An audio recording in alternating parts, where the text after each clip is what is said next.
Let's turn to the book of Job, beginning tonight with chapter 4.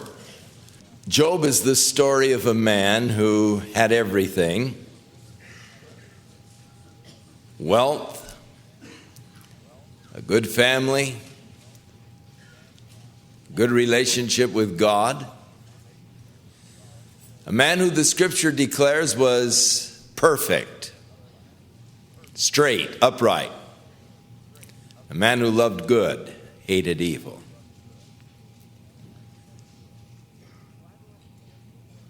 The Bible gives us an interesting background to the book of Job that Job and his friends are not aware of. There has been in heaven a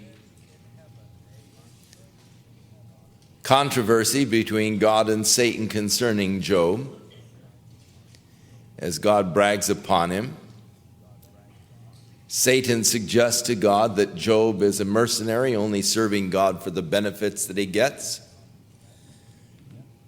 He asks permission to take away Job's blessings. He predicts that the result would be Job would curse God to his face. The Lord granted Satan the right to strip Job of his possessions, which he did. And upon hearing news that all of his possessions were either stolen or destroyed, even his children were wiped out, and then as a wind destroyed the house in which they were feasting, Job fell on his face, worshiped God, and he said, "The Lord has given, the Lord has taken away. Naked I came into the world, naked I'm going out. Blessed be the name of the Lord." And in all of these things, Job did not curse God nor charge God foolishly. Satan then suggested that skin for skin, a man will give everything he has for his life. Let me take away his health and he will curse you. God said, all right, take away his health, but you don't touch his life. That is, let him live, don't kill him. And so Satan afflicted Job with these horrible, loathsome sores all over his body. Lying there in the dirt, the sores running, the dirt would cake on the sores. He would take a piece of pottery and scrape himself. Miserable, miserable, miserable. Smelly, horrible, loathsome. His wife, seeing his sad, horrible condition, said, "Why don't you just get it over with, Job? Why don't you just curse God and die?" And yet Job said, "Does not a man receive good things from the Lord and also evil?" As Job was sitting there in the midst of his pain and suffering, the things that had happened to Job were broadcast around, and 3 of his friends came to comfort him in his misery and sorrow. But when they saw Job, they weren't prepared for what they were going to see. They weren't prepared for how bad it really was. They were shocked. They sat there in silence for 7 days without uttering any words as they saw the suffering of their friend. And finally, Job spoke to them, in which he bore his soul. Why was I ever born? Why didn't God just let me die in the womb? Why wasn't there a stillbirth? Why did God allow me to come into life? And in these things, Job was sort of maintaining the fact that he didn't know why he was experiencing such suffering. He didn't know why God would allow him to go through such affliction and such pain. He did not know what was going on behind the scenes, and neither did his friends. When Job had finished his complaint, his first friend, Eliphaz, probably the eldest of the three, verse 4, answered and said, if we essay to commune with thee, will you be grieved or will you be angry? Look, Job, you've made some serious charges. Now, if I am presumptuous to talk and to perhaps answer some of these things, will you be angry? But who can but withhold himself from speaking? In other words, you've made some very serious charges, Job. It may be that you're going to be angry at some of my suggestions, but after the things that you've said, they have to be answered. You just can't let it go. Behold, you have instructed many. You have strengthened weak hands. Your words have upheld those who were falling. You have strengthened feeble knees. But now it's come upon you, and you faint. It touches you and you're troubled. In other words, Job, you knew how to dish out advice to others when they were going through problems. You've been a counselor to others. You've had answers for others when they were going through misery and pain. And now it happens to you and you don't have any answers. It's a different thing when it strikes home. It's one thing to be able to have a good analysis of why other people are going through problems. One thing to be able to comfort them in the midst of their sorrows. But when it hits you, it's a different matter. Is not this thy fear? And this should, to get the sense of this verse 6, it is not your fear of God, your confidence and your hope and the uprightness of your ways? Isn't your fear of God your place of confidence?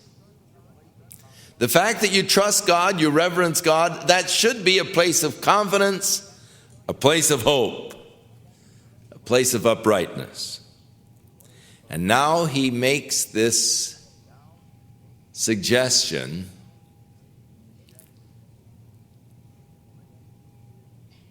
in which he is subtly intimating something that he will declare very plainly later. And that is that Job must be guilty of some horrible, heinous sin to be going through all of this misery.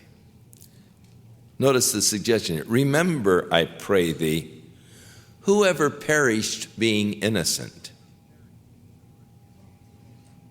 In other words, he's saying, Job, you're not innocent, man. I wonder, what about Abel? Surely he knew the story of Cain and Abel, how that Abel was innocent, but his brother killed him. And of course, I think of Jesus Christ. The innocent do perish. The innocent do suffer. My being innocent or my being pure does not give to me a immunity from suffering or sorrows or problems. We make a very serious mistake in following the philosophy of Job's friends, and it is a natural philosophy of the world. In other words, if something is going wrong in our lives, seriously wrong, the thought is that somehow it is punishment from God. And we always look at the problems as somehow God is punishing me for something. Now, with us, we usually can figure out something that it's probably for. And we feel that we know why this is happening to us because, but Job here was a good man. He protests of his innocence. But he said, hey, Job, innocent people don't have these kind of problems. Where were the righteous ever cut off? Even as I have seen that those who plow iniquity and sow wickedness reap the same. Job, you're only reaping what you have sown. If you plow to iniquity, if you sow wickedness, that's what you're going to reap. And thus the suggestion that Job is not innocent as he proclaims himself to be, but there is something seriously wrong in Job's heart and life that has brought all of this misery and all of this problem to him.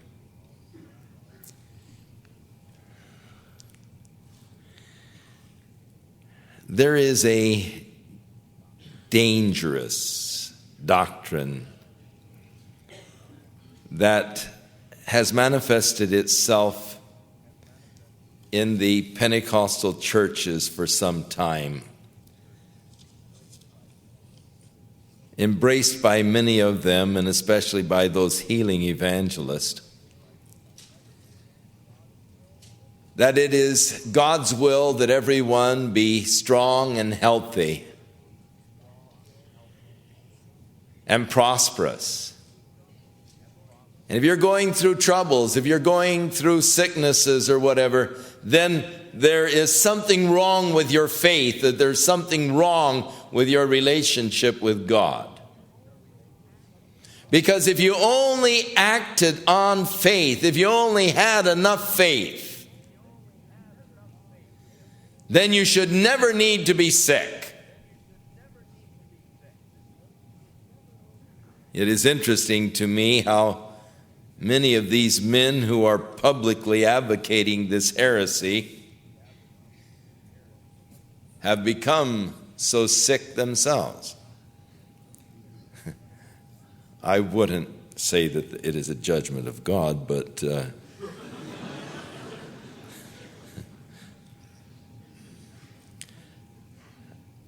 I would think that it is a demonstration of God that the righteous often suffer. The righteous often get sick. The righteous die. And to suggest that you can be cured of any malady just by your following a prescribed pattern of faith or whatever is making man sovereign, not God. And that's a serious heresy.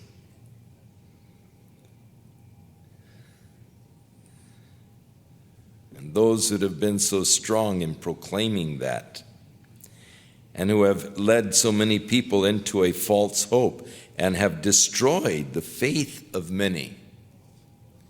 Because the tragedy of it is when a person does everything, makes all of the positive confessions, refuses to acknowledge that they're sick, and they have a friend who is dying, and yet they go through all of the mechanisms of these men, and then when the person dies, they're utterly wiped out, they're destroyed.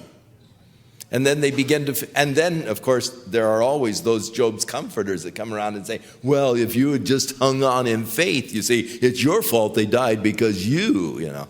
And goodness, at a time when you need comfort and you need strength and you need, that comfort of the sense of loss that you feel, instead of comforting, they come around and they heap guilt upon you. And we've had to deal with so many people that have come in with this sense of guilt. Oh, I killed him, and I loved him so much, but I killed him because I, let go. I didn't trust God. I didn't, and make you feel guilty. That's such rot.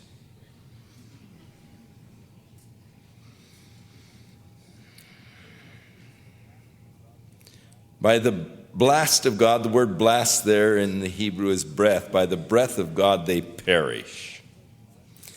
Man is so frail. the unrighteous, so frail. By the breath of God, he perishes. By the breath of his nostrils, they are consumed. The roaring of a lion, the voice of the fierce lion, the teeth of the young lions are broken. The old lion perishes for lack of prey. The stout lion's whelps are scattered abroad. Now, he talks about a vision that he had, and it's interesting to me. It gets sort of into the mystic, and I am a very practical person. I do believe in visions. I do believe in dreams that can be inspired by God. And I do believe in spirits. But I'm not heavily preoccupied with these things. I have never seen an angel. I do believe that they exist. I've never been in a trance. It's not that I'm not willing, if I can learn or gain anything, I go into a trance, but I've never been in one. I don't know that I have ever had a dream that has any spiritual significance to it. And yet I'm open to it.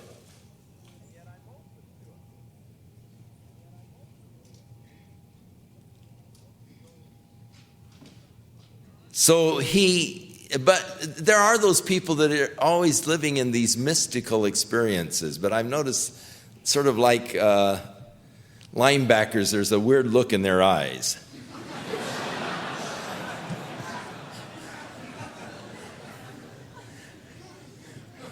Like they're not quite living in reality.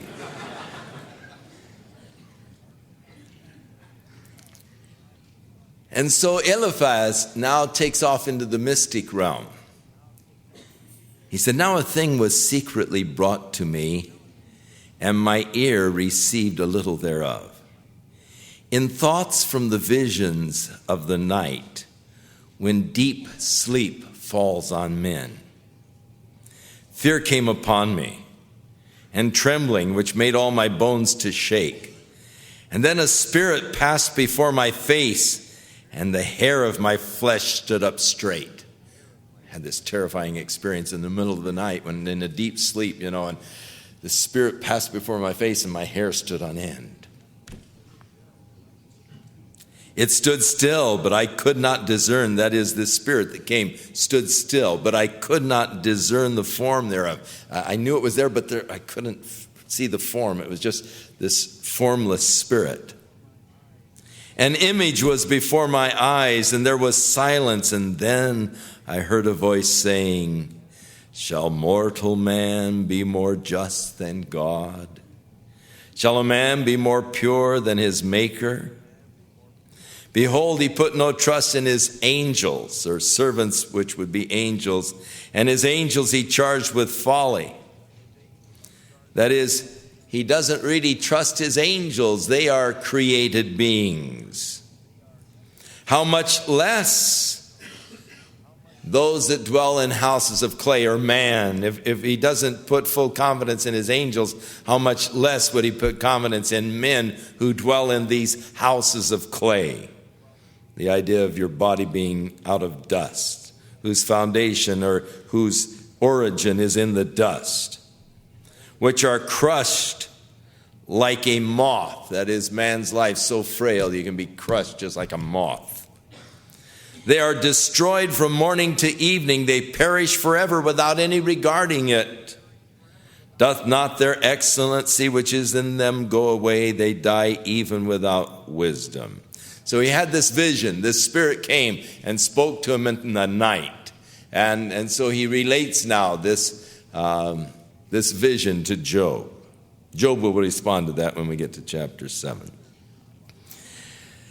Chapter 5, Eliphaz continues his discourse to Job. He says, "Call now, if there be any that will answer thee, to which of the saints will you turn?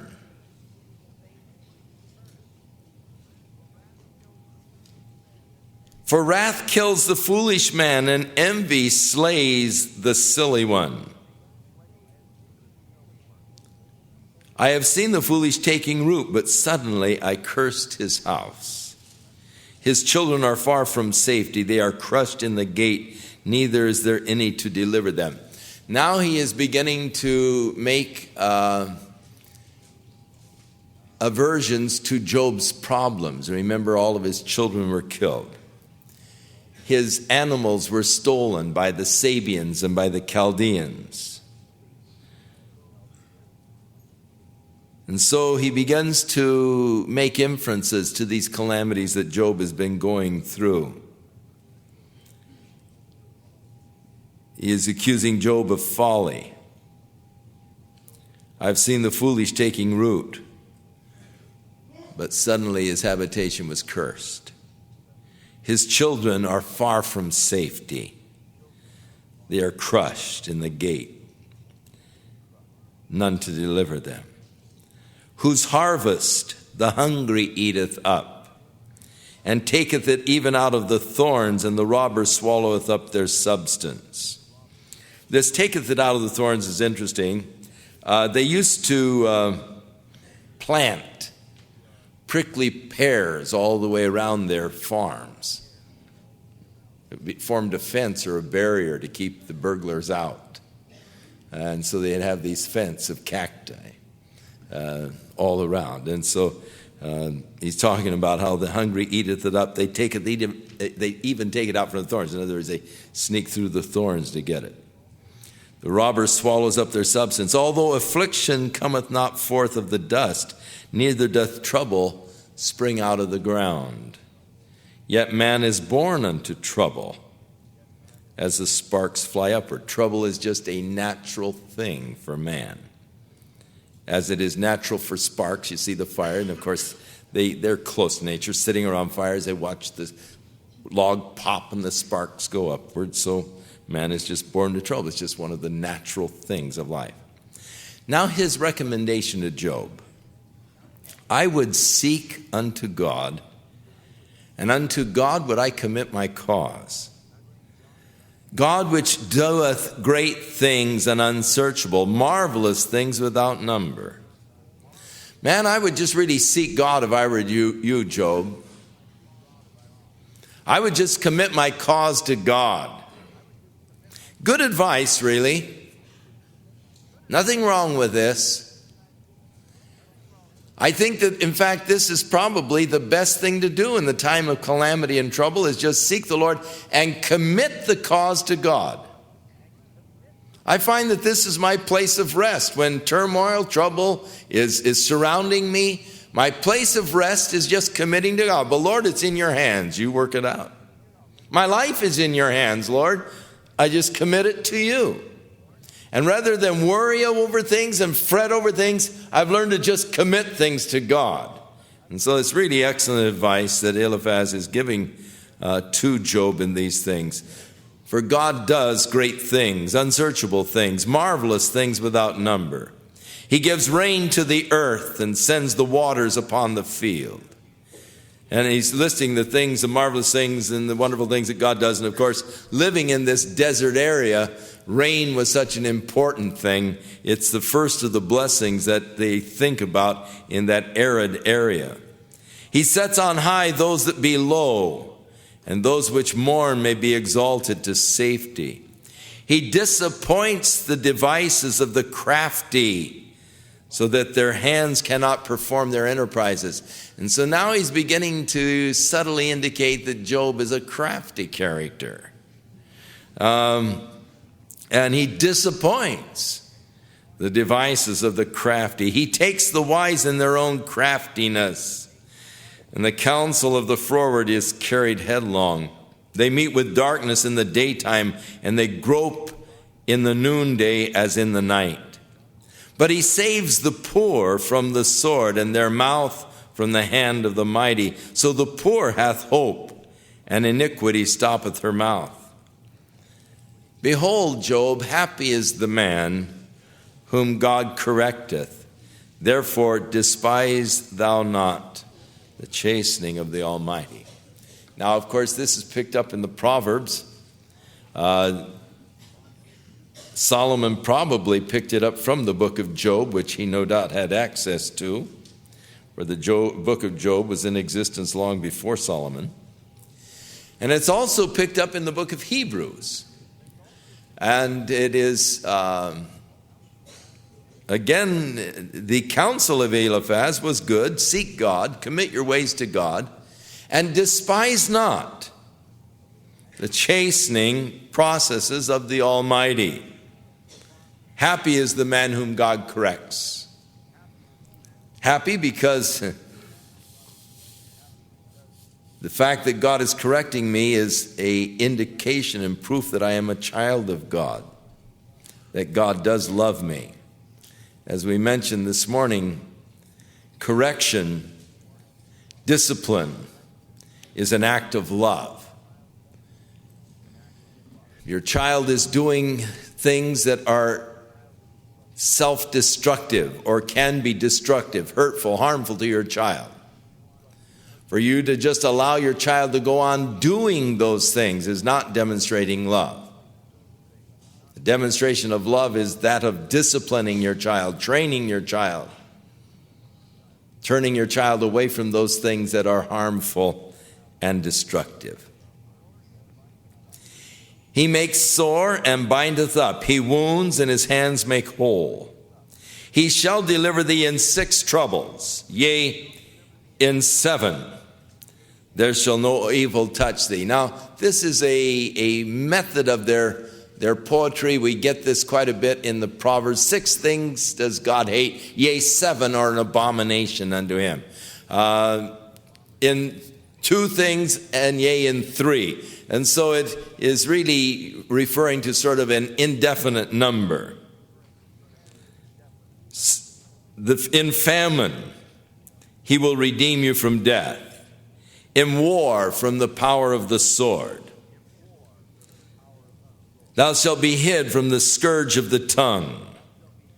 Neither shalt thou be afraid of destruction when it comes.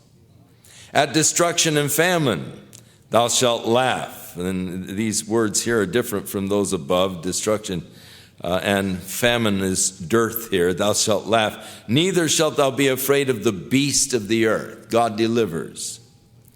Thou shalt be in league with the stones of the field, and the beast of the field shall be at peace with you. And thou shalt know that your tabernacle shall be in peace, or your dwelling place, and thou shalt visit thy habitation and shall not sin. Thou shalt know also that your seed shall be great, and your offspring as the grass of the earth. The grass of the earth being a phrase like the sands of the sea. It's sort of the blades of grass, an innumerable number. Thou shalt come to thy grave in full age, like a shock of corn cometh in his season. Lo, this we have searched it, and so it is. Hear it, and know it for your good. Okay, Job, just listen to this now. But Job answered and said, now Job is responding to Eliphaz. This is his response. Oh, that my grief were thoroughly weighed, and my calamities were laid in the balances together. For now it would be heavier than the sand of the sea. Therefore my words are swallowed up. If you would put in the balances, on the one side my grief and my sorrows, and on the other side of the balances you would put all of the sand of the sea. My grief and sorrows are so great they would outweigh all of the sand of the sea. I mean, this guy's calamities are pretty tough. For the arrows of the Almighty are within me. God has smitten me. He's blaming God for the calamities that he is experiencing. The arrows of the Almighty are within me, and the poison whereof drinks up my spirit. Now, in those days, poison arrows were sort of like gas warfare today. They were outlawed by the League of Nations Convention in Geneva, but not all of the nations abided by the ban. And in the time of Job, the Scythians were known to use poisoned arrows in their warfare. And so he says, the poison of these arrows, the arrows of the Almighty, drinks up my spirit, and the terrors of God do set themselves in array against me. Doth a wild ass bray when he has grass? Or loath the ox over his fodder? In other words, when the ox is out there, lowing, mooing, it's because he's wanting food. You go out in the evening before the farmer feeds them, and you hear them, as they're just lowing. And once the farmer throws the food in, then they're too busy eating to complain or to let out with their noises. And the same with a donkey. If he's got in a grassy field, he's busy eating. He's not braying out there in the grassy field. So a man doesn't really cry out unless there's a problem, unless there's something to cry out over. Man, I've got problems. I have a right to make a noise. And then he says, can that which is unsavory be eaten without salt? Is there any taste in the white of an egg? Just how this fits in, I really can't tell you.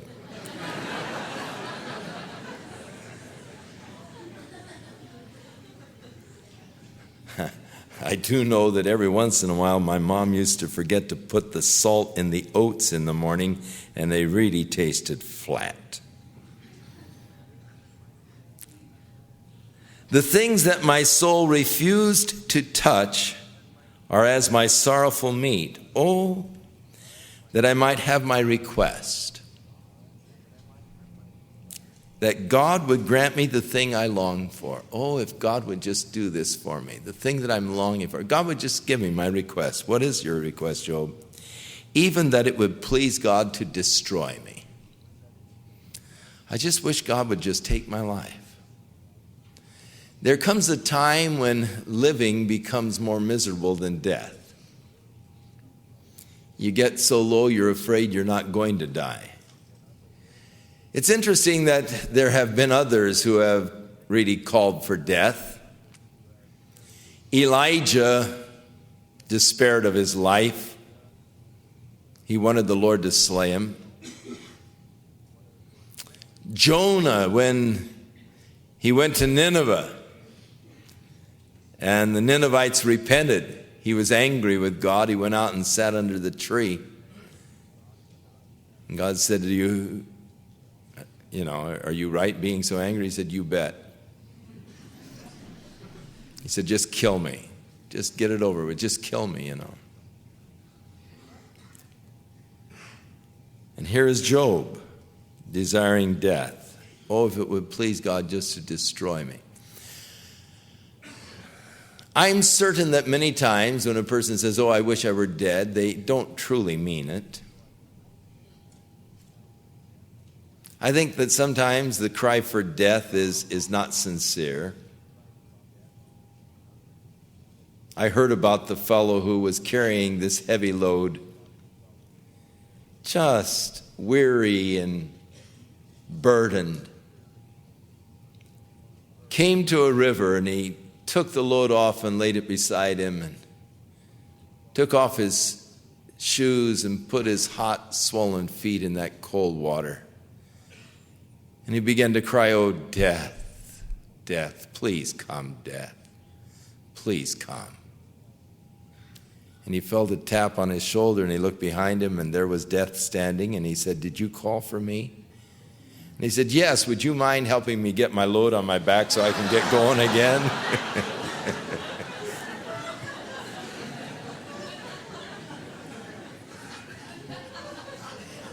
And sometimes we say, oh, I wish I were dead, but it's just a phrase that we use. But I think that Job was serious. I wish that God would just grant me the thing I long for, that he would just destroy me. That he would loose his hand and cut me off, that he wouldn't sustain my life any longer. He'd let me go, just cut me off. Then I would have comfort. And I would harden myself in sorrow. Let him not spare, for I have not concealed the words of the Holy One. What is my strength that I should hope? I don't have any strength. Why should I hope in life? Hope was gone. What is my end that I should prolong my life? What have I got to look forward to? Why should I live any longer? There seems to be nothing at all to look forward to in life. Is my strength the strength of stones? Is my flesh of brass? Is not my help in me, and is not wisdom driven from me? And now in rebuke to Eliphaz and his speech, he said to him, to him that is afflicted, pity should be showed from his friend. But he forsaketh the fear of the Almighty. You don't even have the fear of God, man. You know, you really should be showing me pity if you're a friend of mine. But my brethren have dealt deceitfully as a brook, and as a stream of brooks, they pass away. As some of these little streams that flow in the wintertime and in the spring, but soon dry up. That's what you guys are like.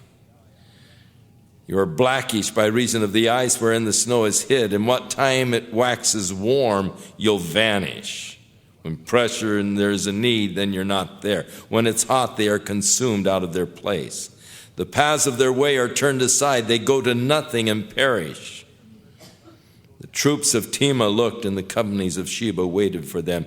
And they were confounded because they had hoped, and they came thither and were ashamed. For now you are nothing.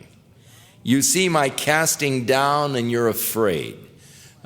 You see my condition, and did I say, come unto me? Did I call you? Who called this meeting? I didn't call you guys to come. Did I ask you for anything? Have I asked you to give me something of your substance? Give me a reward of your substance? Did I ask you to deliver me from my enemies' hands, to redeem me from the hand of the mighty? Look, guys, why are you here? I haven't asked for you to come. And if that's all you've got to offer, teach me, he said. Teach me something. Tell me something worthwhile, and I'll hold my peace. Cause me to understand wherein I've erred. Don't just call me a sinner. Tell me where. Show me where I've gone wrong. Give me something worthwhile. Give me some true instruction. And then he said, how forcible are right words. But what does your arguing reprove? In other words, man, yes, right words are very forcible. They're powerful. They're strong. But you're just a bag of wind, man, is basically what he's saying. Read on. Verse 26, do you imagine to reprove words and speeches of one that is desperate, which are as wind? I mean, your words are just as empty as wind. You're just a windbag. Yes, you overwhelm the fatherless, and you dig a pit for your friend. Now therefore be content, look upon me, for it is evident unto you if I lie. Return, I pray you, let it not be iniquity. Yes, return again, my righteousness is in it. Is there iniquity in my tongue? Cannot my taste discern the perverse things? Hey, I understand what you're saying. I know what you're accusing me of. I'm a child. And then in chapter 7, is there not an appointed time to man upon the earth? Remember Ecclesiastes, there's a time and a place for everything. A time to cry, a time to be merry, a time to be born, a time to die. Is there not an appointed time to man upon the earth? Yes, there is. The Bible tells us that it is appointed unto man once to die. Are not his days also like the days of a hireling? You hire a man to serve for a period of time, As a servant earnestly desiring the shadow, and as a hireling looketh for the reward of his work. Talking about life. Living as sort of a hireling, you wait for the end of the day, for the reward for your work. Looking at the shadow, of course, he's talking about the sundial, the shadow going over on the sundial. The guy who's working, watching the clock, is what he is saying. Waiting for the end of the day so I can get paid for my work. And in those days, they all got paid at the end of the day's labor. So am I made to possess months of vanity, and wearisome nights are appointed to me. He's been going through this affliction for a long time, months of this emptiness. The nights are weary. When I lie down, I say, when shall I arise and the night be gone? I'm full of tossings to and fro unto the dawning of the day. My life is one miserable existence. There's no rest even at night. I toss to and fro and I think, oh, when will it be light? When will it be day? My flesh, and he begins to describe his horrible, loathsome condition. My flesh is clothed with worms and clods of dust. As this stuff would ooze out, it would just cake, and these the dirt would stick to it, clods of dirt. My skin is broken and become loathsome. My days are swifter than a weaver's shuttle and are spent without hope. Oh, remember that my life is just wind. What is life? The Bible says it's but a vapor that appears for a moment, or this wind that just passes by. Life is so short. The older you live, the more you realize that. The longer you live. When your children are growing up, it seems like they're forever with you.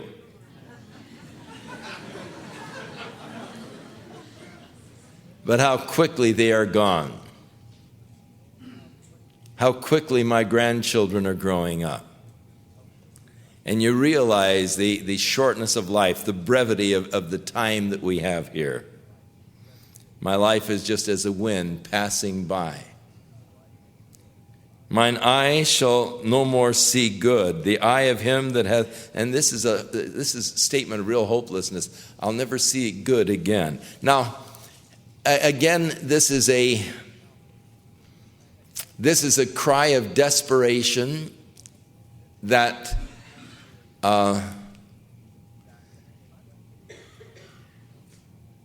is uttered because he can't see ahead. He doesn't really know what lies ahead. So many times when we get in these places of deep depression, we are convinced that I'll never have another good day as long as I live. You get in this thing where you think, I wonder, what it would be like to ever feel good again. And just a couple of weeks of having a problem, man, and you think, this is the lot for the rest of my life. This is come to stay. And we are so prone to just get into this period of this thing of deep despondency that leads to despair. It's because you don't know the whole story. You don't know what lies ahead. You don't know what God has in store. Job didn't know that the best days of his life were still ahead. I mean, when we get to the final chapter, when we read the final chapter of the book, we say, oh, man. As the whole cycle is fulfilled, then we see the final outcome of this, and we realize that Job is just crying out of desperation and out of deep depression because of the problems that he's been facing. And we are prone at that time to make wrong judgments. Isn't it interesting? They talk about the relativity of time, and I'm certain that time is relative.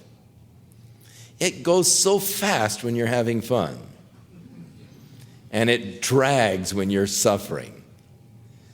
I mean, it just torturous how slow time can go when you're got to practice the piano for an hour. Or do something you don't like, and time just drags. But then, you're into something, you're very excited, and whoop, there goes the whistle, it's all over. Oh, no, can't believe it, time flies. And the relativity of time. Here is Job. Time is dragging. It seems like it's been forever. It seems like there's no let up. There's no end. I don't see any hope. I don't see any light. This darkness has enveloped my life, and there's no way out. He doesn't know the whole story. He is making false judgment because he is coming to conclusions without all of the evidence. Don't judge your situation until you have all of the facts, and then make your conclusions. That's the problem, though. We're in the midst of a problem, we're in the midst of the trial, and we're prone to make judgments concerning God. And that's sad, because we haven't yet seen the final outcome.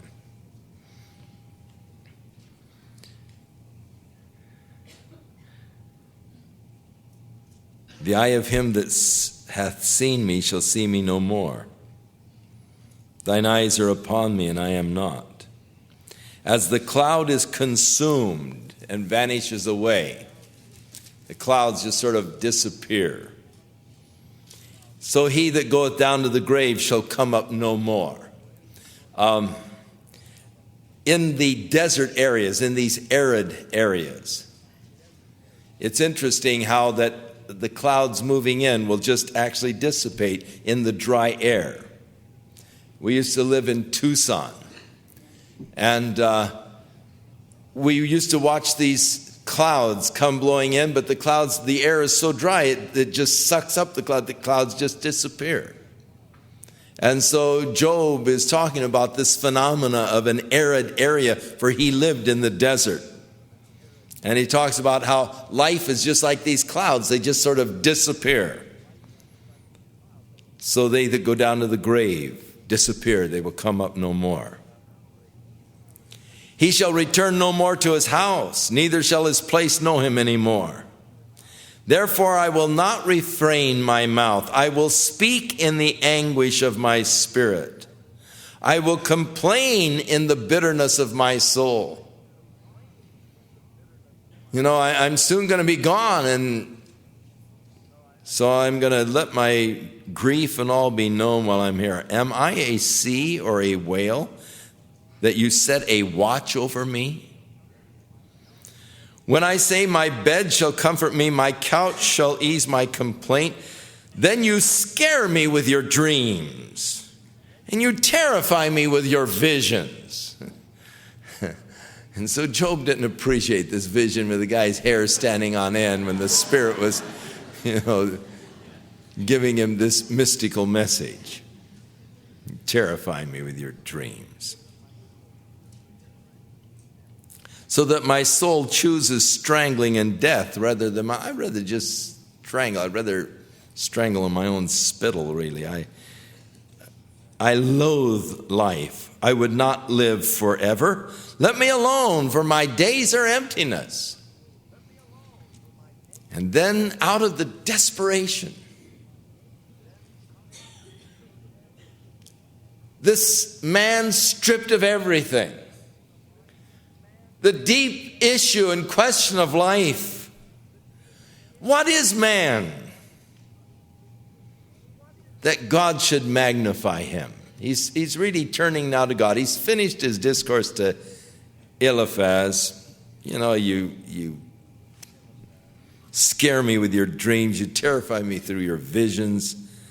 I would rather be dead than to have to listen to you anymore. I hate life, and I'm not going to live forever. Just let me alone, man. Let me die in peace, And then turning to God, he says, what is man that you should magnify him? why should you keep man alive, God? What is man that you should magnify him and that you should set your heart upon him? He, in the consciousness of the greatness of God, he became consciousness of the insignificance of himself.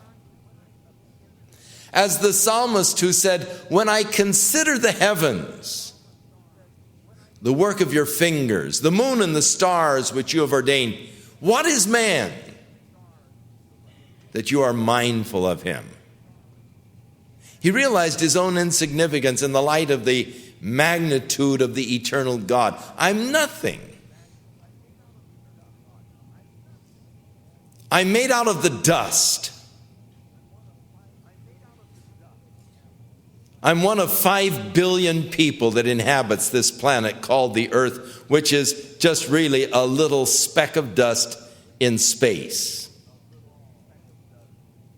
The earth is so small when you talk about stellar bodies. The sun is 1,200,000 times larger than the earth. Here we are, 8,000 miles in diameter. It's some 865,000 miles in diameter. If you hollowed out the center of it, leaving a crust 100,000 miles thick, you could put the earth in the center of the sun and let the moon rotate around it, and you'd still have 100,000 miles to spare. This little speck of dust. And here's me, just this tiny little speck of dust on this speck of dust that's revolving around the sun. And here's the God who is so great that the universe cannot contain him. The heavens of heavens cannot contain him. Who measured out the heavens with his span, and yet God is mindful of this little speck of dust down here, me. And God thinks about me. What is man? Here I am in the order of creation, above the animals, below the angels. But what am I that God should think about me? Job's question is, what is man that God should magnify him? That is, that God should take such interest in him and seek his welfare and his benefit. Who am I that I could ask God for some favor or some benefit? What is man that God should magnify him? Oh my, help us, Lord. I think of these people who are going around demanding that God do things. What is man that God should magnify him, or that God should set his heart upon him? Who am I that God should love me? And yet the revelation of the Bible is that God does love me. Oh, the wonder of it all. That the eternal God, the creator of the heaven and earth, loves me. Even though I am one among many, the pluribus unum, yet God loves me. I am special. I am unique. God made me special and unique. And God loves me. And God loves you. But what is man that God should love him? Set his heart upon him. That he should visit him every morning. In the psalmist declared, what is man that God is mindful of him? Or the Son of Man that God should visit him?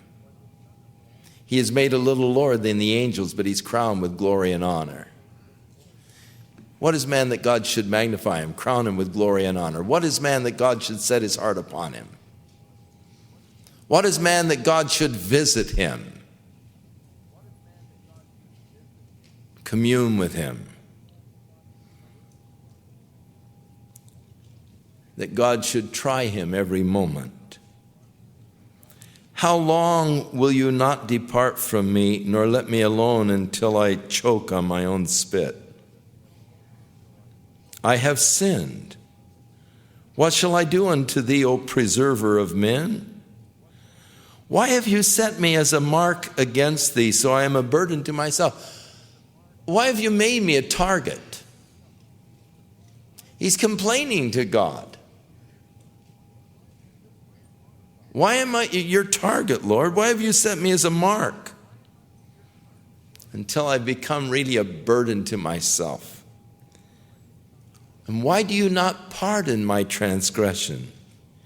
Take away my iniquity. For now shall I sleep in the dust, and thou shalt seek me in the morning, and I shall not be.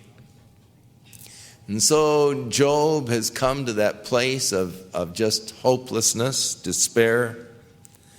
It seems like God has turned against him. God, it seems, has set his arrows against Job, made him a target. And Job is just saying, Lord, why don't you just let me die? Why not? Let's just get this over with. Why do I go on? Why do you preserve my life?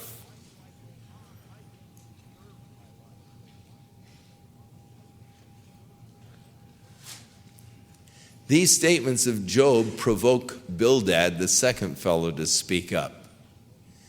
And we'll get Bildad's evaluation of the whole scene as he accuses Job of hypocrisy.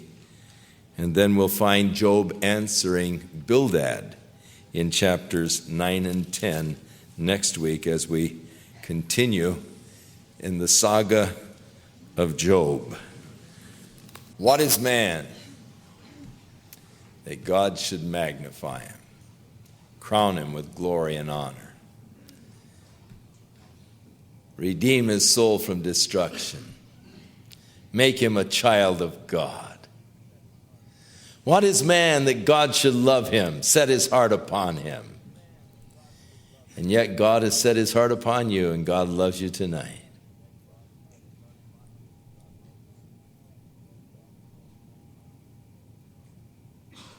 How marvelous, how excellent are his ways in all the earth. May the Lord bless you. May his hand be upon your life to guide and to strengthen. It may be that some of you can identify with Job. It could be that you at the present time are going through deep water that you don't understand. Sorrows, situations that beg for solutions and beg for answers. And it could be that as Job cries out of his distress, as he complains of his situation, you say, wow, Job, I know. I've been going through it. But I pray that even as Job, in the end, discovered the purposes, well, he didn't really discover the purpose of God. He just came into the place of blessing and strength and abundance, so that God will bring you into that place of blessing, strength, and abundance. We don't always understand, and I don't know that we are supposed to. We're just supposed to trust God. Follow the advice of Eliphaz. Just commit your ways to the Lord. Don't seek to understand it. Just commit your ways to the Lord. Lord, it's in your hands. Lord, my life is in your hands. And let God be in control. Rest in him.